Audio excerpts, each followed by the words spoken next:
Can you talk about your projects and your girls and your school you're doing right now? Oh, sure. Because you guys keep talking about the girls.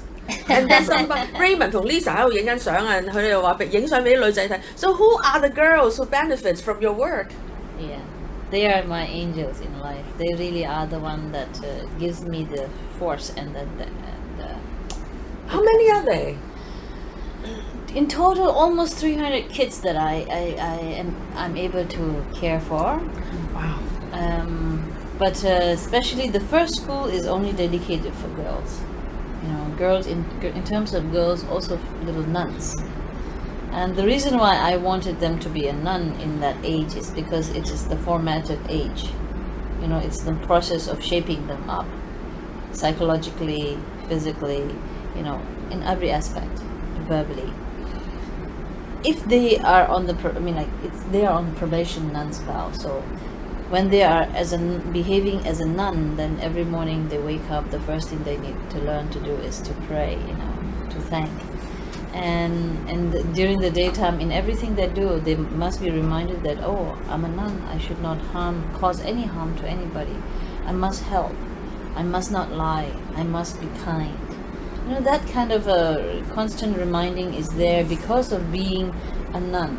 So that become a habit in their life. In later part of their life, however way they want to live their life, it's their choice. But the habitual pattern that is developed during the time when they are growing up, you know, during the time when we raise them with the academic education and the spiritual education, it will really help them in the long run. So this is a special school called Aryatara School, where Raymond Aryatara. So where Raymond and Lisa comes and trains them to, you know, teach them with the quantum touch healing, and the perfect people to be really trained with such a skill.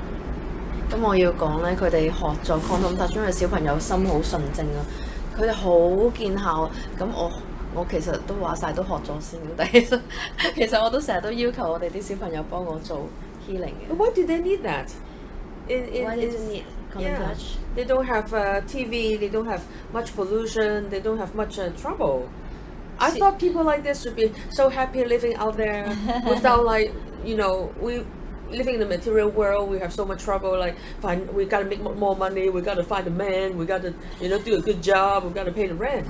Okay, you see, suffering in different world is in a different manner.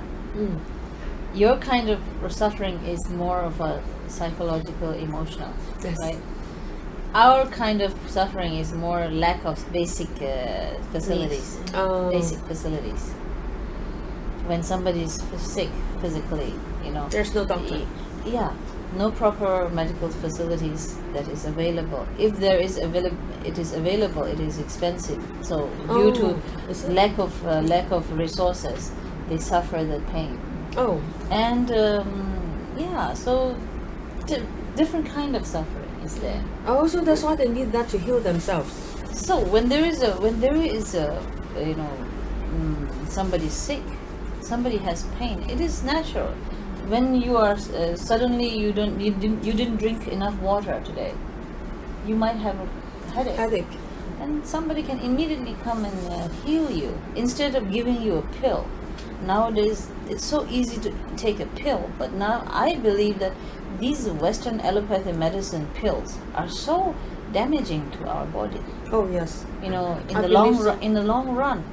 So healing is something that according to, it's very Buddhist. According to my understanding, as I said earlier also, every individual has the self-healing mechanism. But due to certain, you know, lack of movement or lack of proper nutrition or lack of certain nutrition in life, maybe their self-healing mechanism slows down or gets blocked or, you know, needs a little bit of servicing. So learning how to do quantum touch is all about, you know, I have the ability to reactivate your self-healing mechanism. That's how I can do. They are teaching how to do that technically, you know, but the main source of developing that ability is compassion. You know, without that, no matter how good technically you can be into giving quantum touch healing, without compassion and kindness, it is not possible. So my kids have been trained with developing the right compassion and right attitude, but the best complementary is when Lisa and Raymond comes and teach them the technique of how to apply, how to contribute that compassion and kindness in a more effective and technical way.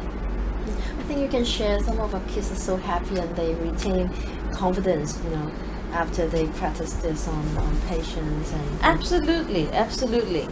They feel like, oh, I'm useful. Oh, I can do something.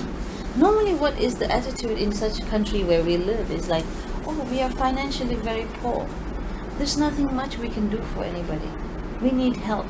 That attitude is so sick, and I'm so unhappy about that attitude.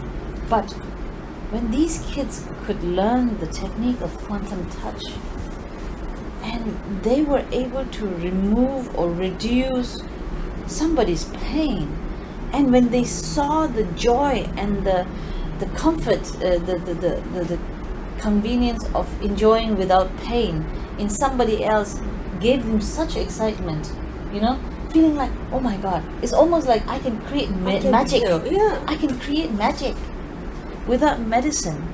Normally when somebody has a headache, you would think immediately giving a painkiller, a painkiller. But here somebody is able to just do with few minutes of touch, and the focus with their technique of quantum touch, pain is gone. And this person who was suffering a little bit, a few minutes earlier with pain, and suddenly he's free and light and without the pain, is like something, it's been, like a dark curtain has been raised. Oh, wow. So the kids are able to see that.